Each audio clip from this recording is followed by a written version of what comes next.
Mukabat sa total 48 million pesos ang gidanyos sa nahitabong sunog sulod sa City Gate Mall sa Barangay Buhangin, Davao City, takna sa kahaponon ning milabayng adlaw. Kini ang nigula sa gihimong investigasyon sa Davao City Fire District ug nasayran nga niabot sa 600 square meters nga bahin sa maong mall ang naapektuhan sa maong sunog.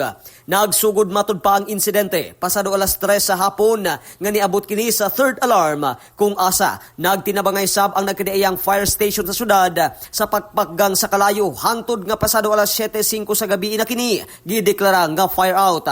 Sumala ni Davao City Fire District Public Information Unit Chief Fire Senior Inspector Frances Marisandrihas, tinag-usa matud pa ka tenant stall sa ground floor ug second floor ang nangaugdaw sa sunog, samtang halos katunga sab nga bahin sa third floor ang gidanyo sa maong insidente.